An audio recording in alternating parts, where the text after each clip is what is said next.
Good evening mga tol. Ito yung karugtong sa lakad namin nung Sunday.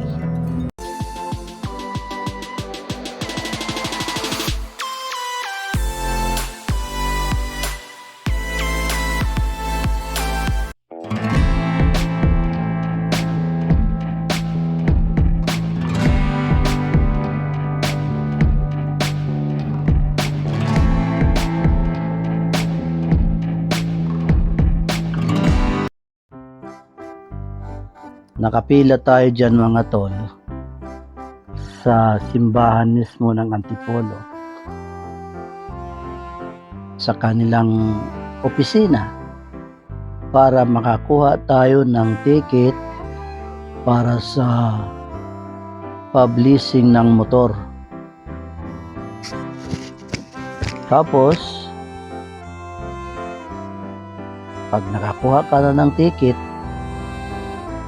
pipila ka pa uli doon sa labasan na nakasulat doon letter A, letter B, block A, block B, block C, block D. Doon yung mga paradahan ng mga motor. Kung saan lugar ka nakaparada, doon ka pipila. And then ang bayad dyan mga tol, donation lang siya. Alam nyo mga tol, dyan sa Antipolo City, dyan halos dinadala yung mga bagong sasakyan para i-publishing. Kasi nandyan po yung patron ng Our Lady of Good Voyage. Yung patron kasi diyan, yung patron kasi na yan mga tol, pinaniniwalaan na milagroso talaga sa mga biyahe, tumutulong sa mga biyahe, iwas ka sa mga disgrasya, yung mga ganyan. Basta good patron of Our Lady of Good Voyage. Ang patron pala dyan, Our Lady of Good Voyage. Tinanggalan po natin siya ng audio mga tol, kasi medyo maingay yung lugar. Tapos may misa sa mga oras na yan habang kami ay nakapila. Pagkatapos namin kumuha ng ticket mga tol, nagsimba pa kami dyan. Ang daming tao. Nasa labas na lang yung ibang mga tao nagsisimba, nakaupo, nakaharap sa simbahan, pero nagsisimba pa rin kahit nasa labas na yan. Yan yung lugar na yan, nagsisimba yan na nasa labas na, kasi puno-puno na yung simbahan.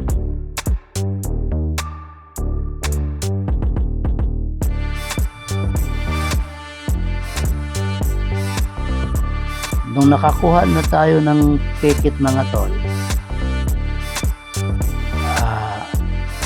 dyan na tayo sa tabi-tabi, naupo at naghintay kung kailan mag-blessing yung mga lay minister doon sa mga motor o mga sasakyan na ipapublishing.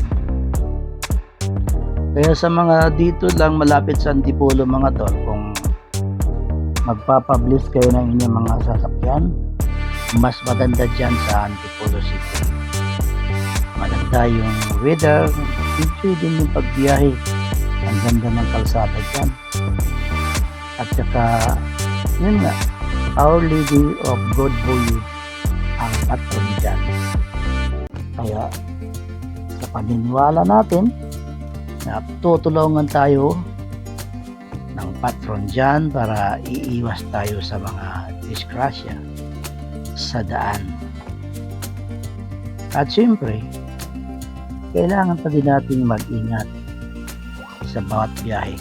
Diyan mga tol, may mga nagsusumba. That's why tinanggalan natin ng audio ang ating music. You know, nagsumba dyan. Dami na susumba.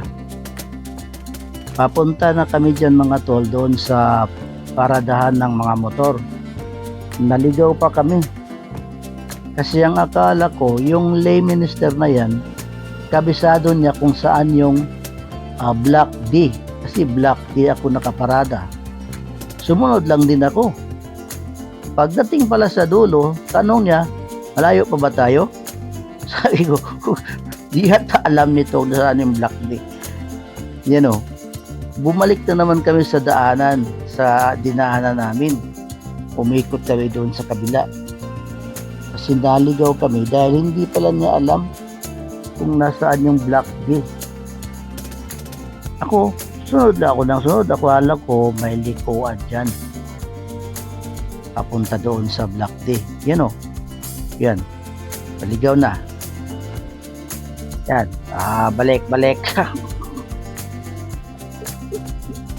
Balik tayo, balik. Malayo-layo na yan. Balik tayo doon sa kabila. Doon sa kabila yung daan ng Block D. Sumunod naman ako sa kanya. Yung pala, di rin pala niya kabisado. Kung mabait itong lay minister reto, halos bawat tao na makasalubong niya, dinibindisyon niya ng holy water.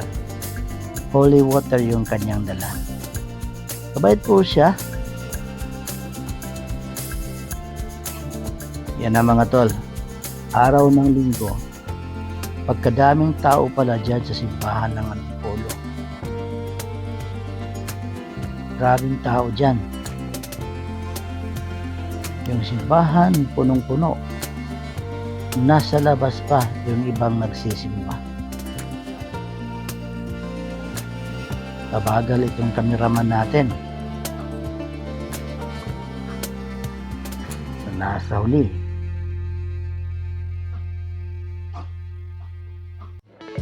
Diyan naman mga tol, diyan sa malapit sa pinaradahan namin ng sasakyan. Meron dyan music dyan. Ang lakas.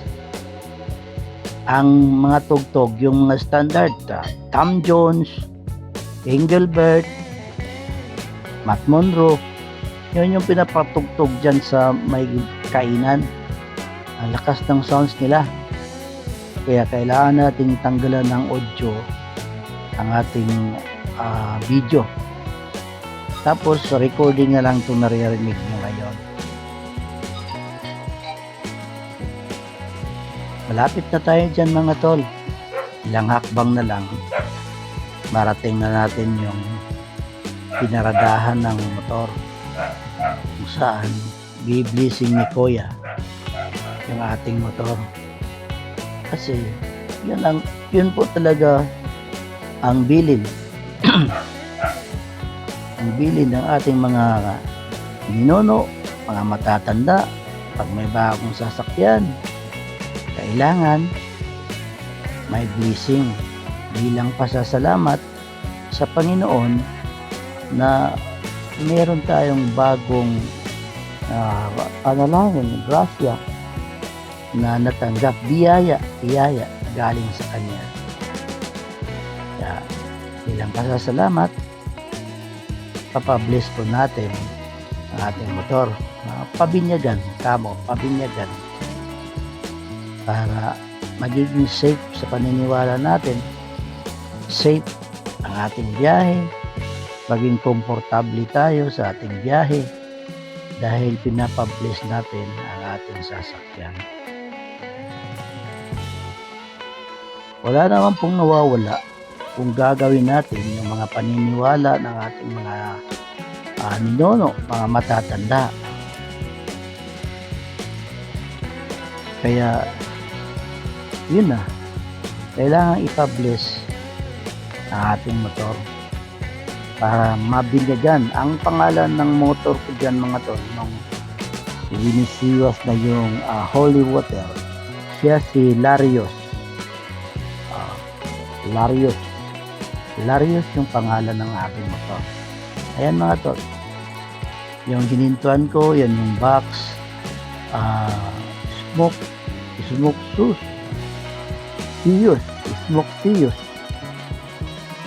mahal dyan mga tol, mahal pala yung mga ganyan, pero kailangan kong lagyan siya para mayroon tayong lagayan ng ating box, yung ating bag, o iba pang mga gamit na pwede nating ilagay dyan.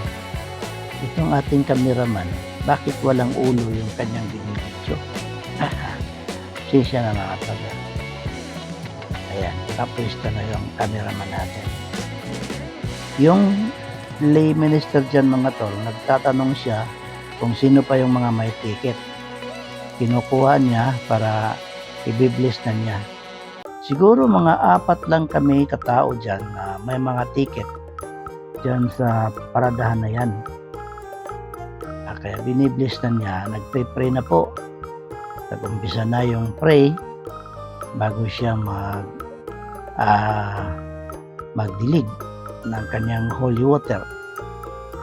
Meron pa siyang binabanggit, sinasabi ng mga prayers sa mga oras na yan.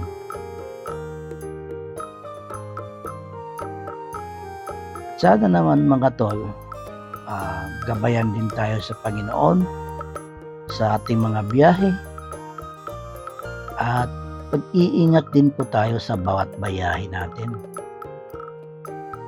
Wag po tayong magiging kaskasero, pero di maiwasan minsan mga tol, lalo na ako motor. Mahilig akong makipaghabulan. Ayan na mga tol. Inisbisan niya ni Kuya yung ating motor. Tapos na yata yung kanyang pagpipray. Tapos, nagbibindita na. Ayan. Salamat Panginoon sa biyaya na binigay mo sa amin. At sa lahat, buong pamilya. Maraming salamat sa kalusugan at biyaya. Yan, pinaliguan ako. Dumipa pa ako. Ha ha ha ha ha. Ayan. Amen. Ayan mga tol, yung last part na nagpunta kami dyan. Pero marami pang video dyan. Maya-maya, makarugtong yan yung biyahe namin papuntang Tikling. A-uploadin po natin dyan. Yung video naman na yan mga tol, ewan ko ba dyan sa nag-video, bakit nasa puno yung kanyang video. Si Mrs. yan mga tol, nung umuwi sa probinsya, naligo sa dagat. Tapos yung kanyang video, di ko maintindihan kung ano bang binibidyo niya. Galaw ng galaw. Kulang kasi yung video doon sa pagpapublishing. Mahaba-haba yung naputol ko, dahil kinulang tuloy. Yan, dinugtong ko na lang yan. Ganyang video. Kayo na bahala mga tol ha. Pasensya na. Yan sa bandang huli, pasensya na. Nagkakaganyan yung ating video. Ayan si Mrs. Maliligo. Pero yung video niya, ewan ko saan niya tinutok. Oo.